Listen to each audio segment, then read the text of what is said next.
Good evening. This is Atheist History Week, and I'm John Rafferty, President of the Secular Humanist Society of New York, and also a proud and active member of New York City Atheist, which produces this show. Each week at this time, what we do is review the history of atheism in this time slot. Right now, this week we're talking about the first week in July. What we do is look at the week's anniversaries in the history of free thought, of atheism, of agnosticism, of secularism, humanism, skepticism, rationalism, whatever you have-ism, as long as it isn't religion. We discuss notable people, the famous and the not so famous, and even the infamous sometimes, who were born or died or achieved something significant during this calendar week at some time in history. And we look at significant events as well as people that took place, court cases, publishing events, the religious riots, burnings at the stake, and other faith-based fun and games. This week, we're going to start with one of the most important dates in the history of humankind, July 4th, 1776. As you all know, that was the date on which Thomas Jefferson's Declaration of Independence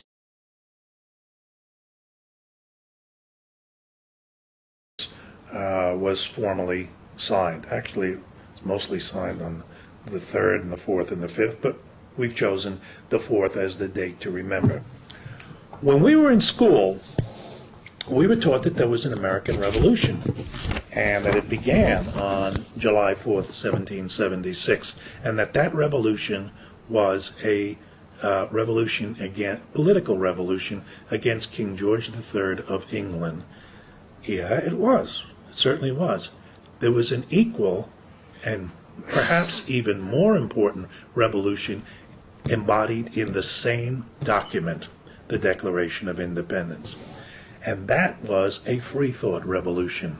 Something that our teachers in the 5th grade thought, if they thought about it at all, might be a little too much for our simple little heads to get their heads around. But we're all grown-ups now, and let's look at some of the words of the Declaration of Independence. Governments are instituted among men, deriving their just powers from the consent of the governed. We've all read that at one point or another, and it just goes right by. Governments instituted among men, deriving their just powers from the consent of the governed, means that the government does not get its power from God.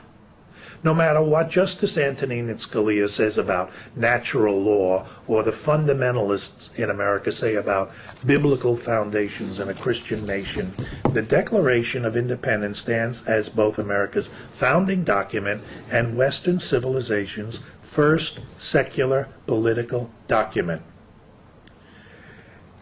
No political compact in 1,000 years of Western civilization had ever ignored God. This one ignored God and said, as the Constitution implied, as the Constitution would later actually say, 15 years later, we the people, we are the basis of our society. The Declaration's secular purpose was to dissolve the political bands, but Jefferson was no idiot. Probably the smartest president we've ever had, and he knew what he was doing when he wrote that governments derive their just powers from the consent of the governed. In other words, we're responsible for the government, not God. First time in Western civilization, neither God or Jesus was mentioned. July 4th, 1776, the even more important revolution that began and it became the United States of America. A generation later, Giuseppe Garibaldi was born in Italy on July 4th in 1807. the Declaration of Independence influenced Garibaldi quite a bit, as it did many other revolutionaries for the next 200 years. Garibaldi's father wanted him to become a priest, so he ran away to sea. Garibaldi was an anti-clerical Italian who loathed the church, and he was a revolutionary and, of course, the man most responsible for the establishment of the modern Italian state. Italy was a collection of dozens of little principalities and duchies and papal lands and everything. Pull them all together. I mean, not personally, but he was the most instrumental in pulling them all together and becoming Italy. He was involved in conspiracies and revolutions in 1834, in 1848. He came to America, then returned to Italy with a band of revolutions in 1859, and again in 1862 and in 1870. And when that revolution worked, he was elected to the Italian Parliament. He had no use for traditional religions, in fact called the Vatican the Sacred Shop, which is kind of good. In a letter to a friend, he wrote, a group, he wrote, "Dear friends, man has created God, not God man. Yours ever, Garibaldi." And he called the Vatican a dagger in the heart of Italy. Almost exactly 100 years later, in New Year's, I should say, July 7th, in 1907, the science fiction writer Robert A. Heinlein was born.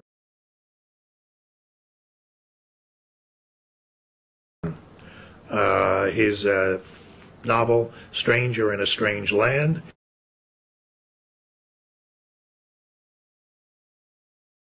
is considered by every reviewer or critic as maybe the best, certainly one of the 3 best science fiction novels ever written. Matter of fact, it won a Hugo for Best Novel of the Year, but that's nothing new. Heinlein won 3 more Hugos for Double Star, Starship Troopers, and The Moon is a Harsh Mistress. Heinlein, who was born in Missouri and graduated from Annapolis and was a researcher in the Naval Experimental Air Station, which is probably why he was so adept at writing, turning very technical material into interesting science fiction reading. He had no religion. He said, "The faith in which I was brought up assured me that I was better than other people. I was saved, they were damned. Our hymns were loaded with arrogance, self-congratulation on how cozy we were with the Almighty and what a high opinion He had of us. What hell everybody else would catch come Judgment Day." History, he said, does not record anywhere at any time a religion that has any rational basis. Religion is a crutch for people. On a positive note, he wrote, "We have our hands, we have our brains, we have the challenge all around us, and we have within, from whatever source, the will to strive. That's enough. There is no need to assert belief in that which we do not as yet know." Robert A. Heinlein, who was born on July 7th in 1907 and died in 1988. Several women who were born at various times in history during this calendar week, and all women without superstition. I'll start with Frida Kahlo, the Mexican artist, who was born on July 6th in 1907. I picked Frida Kahlo because there was a very recent movie starring Salma Hayek, the beauty, who played Kahlo. Kahlo herself was a beauty, in spite of the fact that she was in a terrible streetcar accident when she was 18 years old and had 11 lead fractures, crushed foot. She was in pain the rest of her life and had operations over and over and over again. She is very well known for her marriage to the muralist Diego Rivera and their very tempestuous life. They married in 29. They were divorced in 1940, remarried again the next year. Both communists, both atheists, both exceptionally gifted artists. They divorced in 1940, and is that just coincidental that she was rumored to have an affair with Leon Trotsky, who was sort of in semi-hiding in Mexico, but Stalin's thugs caught up with him in 1940, and one of them killed him with an axe as he sat at his desk in his study. And a year later, Frida Kahlo and Diego Rivera got remarried. Well, maybe because Leon Trotsky wasn't around anymore. At any rate, many of her works were decidedly anti-church. She had depicted a church with a cross with a dollar sign. She was committed, as I say, communist and atheist, and she worked all her life in spite of her pain, and died at the age of 47, probably by her own hand. More than a century before, in 1804, Aurore Dupin was born in France, and she was tutored in the country, spent 3 years in Paris with the Augustinian nuns, and then started reading on her own. And she left the church, and her husband, the Baron Dudevant, whom she had married in 1922, to embark on a career as a novelist, and she took the name George Sand.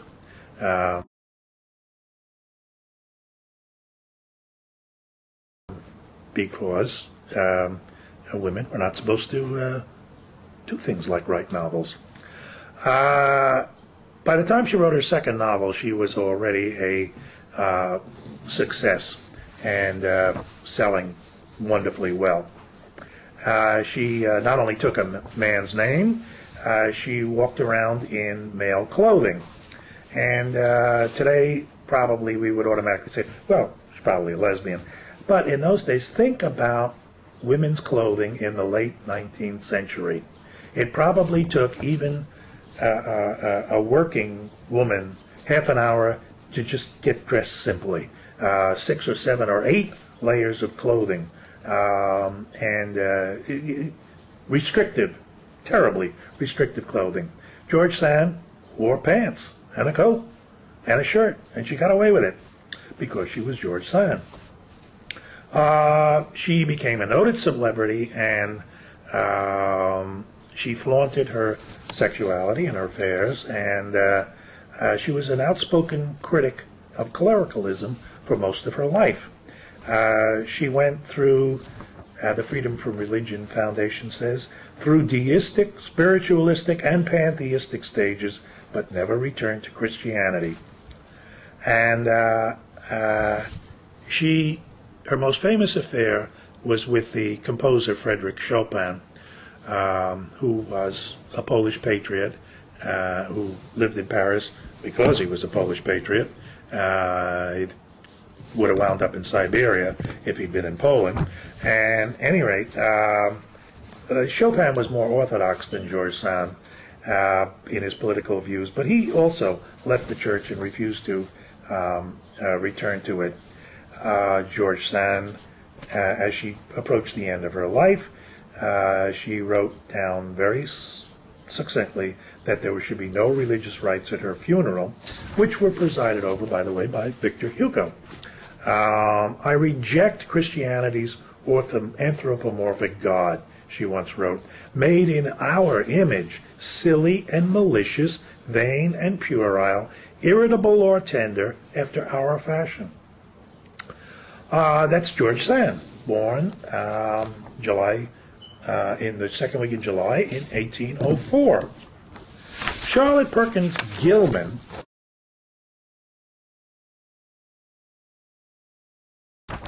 was born on July 3rd in 1860. Now, I never knew of Charlotte Perkins Gilman until I started doing this research, and we all should know her a lot better. She was a respected poet, author, editor, and theorist of her day. Her father was the grandson of famous Lyman Beecher, a big-time cleric in 19th century America, but he abandoned his family, and Charlotte had to educate herself. She also, by the way, like George Sand, refused to dress the way most women in the latter part of the 19th century dressed. She would not tie herself into corsets, for instance. And she married artist Charles Walter Stetson when she was 23, and but her life actually blossomed after she left Stetson, and she took on a career as a lecturer, a journalist, and an author. At the age of 35, she was a major lecturer in America. Back in those days when people's entertainment, well before the movies, radio, and television, was going to listen to lectures, to listen to interesting people speak. And Charlotte Perkins Gilman was a pretty interesting person. She attended her first National American Woman Suffrage Association in a convention in 1896, and a sister feminist there wrote that Charlotte had originality flashing from her at every turn like light from a diamond. Charlotte Perkins Gilman repudiated what she called death-based religion, and the fact that, quote, one religion after another has accepted and perpetuated man's original mistake in making a private servant of the mother of the race. What glory, she asked, was there in an omnipotent being torturing forever a puny little creature, of course, who could in no way defend himself? Would it be to the glory of man to fry ants? She found happiness eventually in a 35-year marriage to George Houghton Gilman, and wrote her autobiography in 1935. That same year, when the pain from inoperable breast cancer became unbearable, she, believing in euthanasia, took her own life using chloroform. One of her poems, just one. Once we thought the earth was flat. What of that? It was just as globose then, under believing men, as our later folks have found it by success in running round it. What we think may guide our acts, but it does not alter facts. Charlotte Perkins Gilman, late 19th century lecturer, journalist, editor, theorist, author, born July 3rd, 1860. On July 2nd in 1930, Barbara G. Walker was born in Philadelphia. In early childhood, she had her first disappointment with religion when a minister told Barbara that no, her deceased pet dog wouldn't go to heaven. She threw an uncharacteristic, her biographer says, tantrum, telling him, I don't want anything to do with your rotten old God and nasty old heaven. After she read the King James Bible as a young teenager, she decided it sounded cruel, a God who would not forgive the world until his son had been tortured to death. That did not strike me as the kind of father I would want to relate to.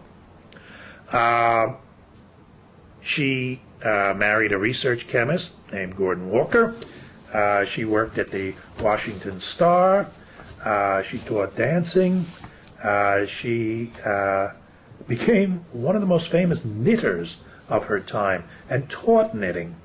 And she wrote a monumental feminist free thought source book called The Women's Encyclopedia of Myths and Secrets, published in 1983.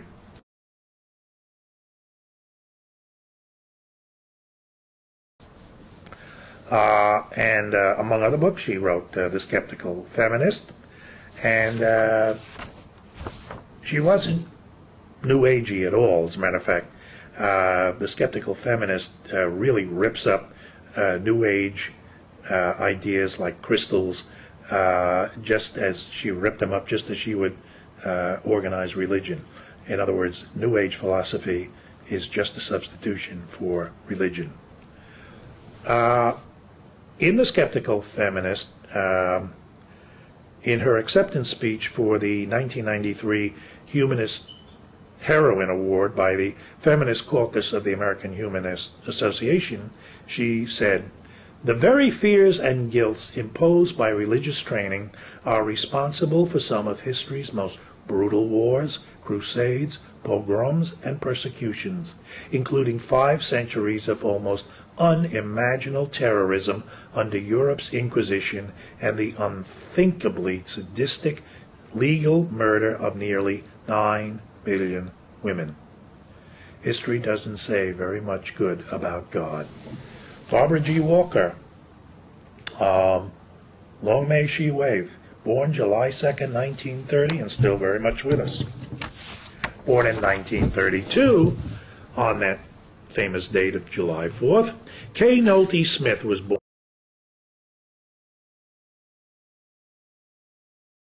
in Minnesota.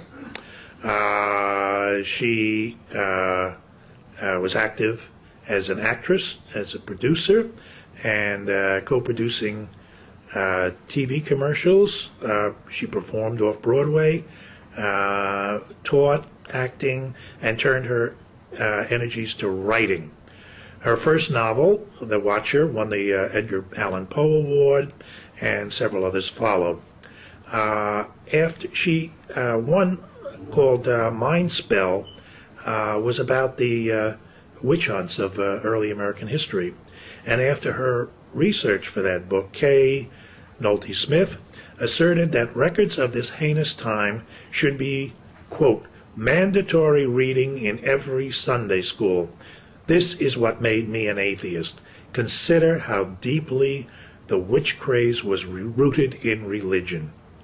The papal sanction was not abolished for 6 centuries. She's referring to the papal sanction that said, yes, there are witches, and yes, you have every right to burn them at the stake. How can anyone belong to a church that treated its members this way? And on a positive note, she wrote, "The tragedy is that every brain cell devoted to belief in the supernatural is a brain cell one cannot use to make life richer or easier or happier. Several women whom I called women without superstition. Frida Kahlo, George Sand, Charlotte Perkins Gilman, Barbara G. Walker, and K. Nolte Smith. We have, along with the women who I mentioned earlier, those women without superstition, have looked at the life earlier in the program. The Italian patriot and revolutionary Giuseppe Garibaldi, and most important this week of all, the anniversary of the signing of the Declaration of Independence, which is the compass our political revolution and our free thought revolution in America. Big date in atheist history.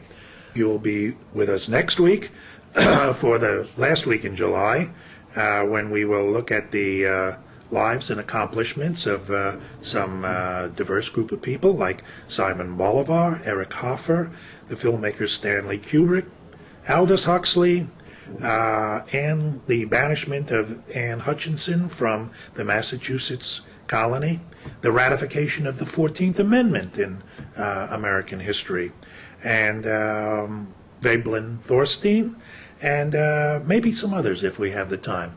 I hope you'll be with us next week. I'll be right here. I hope you'll be with us. Thanks. Good night. Whatever we once were, we are no longer a Christian nation, at least not just. We are also a Jewish nation, a Muslim nation, and a Buddhist nation, and a Hindu nation, and a nation of non-believers.